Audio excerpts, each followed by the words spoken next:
একটা মেয়ে তখনই সুখী হয় যখন কিনা তার হাজব্যান্ড ভালো থাকে। আসসালামু আলাইকুম, welcome back to my channel. আশা করতেছি আপনারা সবাই ভালো আছেন। আই হোপ আমিও আছি। আসলে সব আপুদের হয়েই আমি কিছু কথা বলতেছি। আপনার শ্বশুর বাড়িতে আপনার কখন গুরুত্ব থাকবে জানেন? যখন কিনা আপনার স্বামী ফ্যামিলিতে টাকা দিতে পারবে, তার বাবা মাকে টাকা দিয়ে হেল্প করতে পারবে, তার ভাই বোনকে টাকা দিয়ে হেল্প করতে পারবে, তখনই কিন্তু আপনি যোগ্য সম্মানটুকু পাবেন। কথাগুলো শুনতে খারাপ হলেও, খারাপ লাগলেও এটাই বাস্তবতা। একটা মেয়ের জীবনে বিয়ের পরে একটা স্বামী খুবই ইম্পর্ট্যান্ট একটা মানুষ। তো সেই মানুষটা যদি তার ফ্যামিলির উপর সবসময় ডিপেন্ডেবল হয়ে চলে, স্ত্রীকে যদি আপনার কোনো রকমই সম্মানের সহিত না দেখে, এবং কিছু কিছু পুরুষ আছে জানেন, কিছু কিছু পুরুষ এখনও বলে যে যারা লাভ ম্যারেজ করছে, কিছু কিছু পুরুষ বলে যে বাবা মার কথা শুনলেই মনে হয় ভালো হতো, বাবা মায় দেখে শুনে বিয়ে করাইলে মনে হয় আমার কপালটা অনেক ভালো হতো। সেই সকল ছেলেদেরকে বলছি, আসলে ভাগ্য না আল্লাহর হাতে।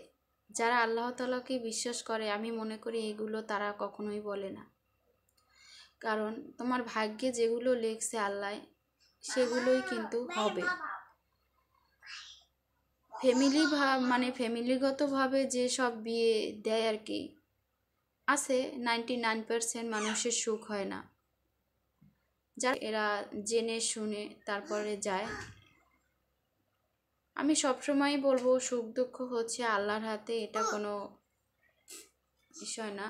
তো যাই হোক, শ্বশুর বাড়ির প্রত্যেকটা লোক না, আপনি যতই তাকে মনে করেন ভালোবাসবেন তাদেরকে, দিন শেষে আপনি 100%-এর ভিতরে একটা যদি কোনো রকম একটু তাদের কথাবার্তা একটু তাদের থেকে এলোমেলো হয়ে যায়, ঠিক আছে, একটা খারাপ ধরেন কোনো একটা কাজ করেই বসলেন, ওই কাজটা তাদের পছন্দ না, তাইলে আপনার ওই 100%-এর সব কিছুই আপনার একদম খারাপ হয়ে যাবে। বললাম না, 100%-এর ভিতরে যদি শ্বশুর বাড়িতে 1% খারাপ করেন, তাহলে 100% ওগুলো সব জ্বলে যায়।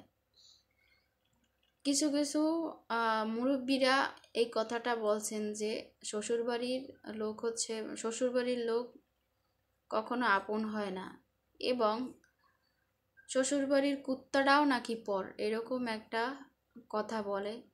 তো আমি বলবো, আসলে আপনারা অনেক মেয়েরাই আছে স্বামী ভক্ত, যে সকল আপুরা স্বামী ভক্ত তারাই কিন্তু বেশি কষ্ট পায় এই সমাজে, অবহেলিত তারাই।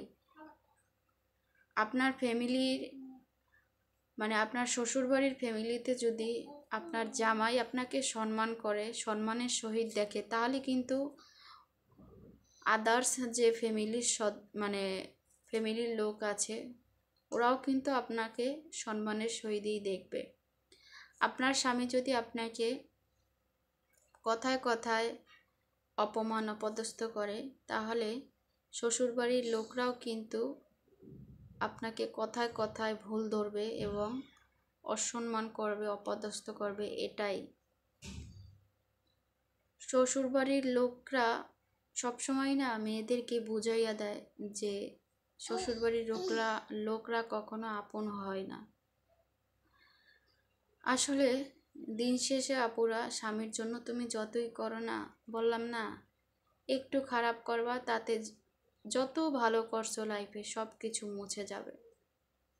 এই জন্যই বলি যে নিজেকে নিজে ভালোবাসতে শেখো, অন্যকে না।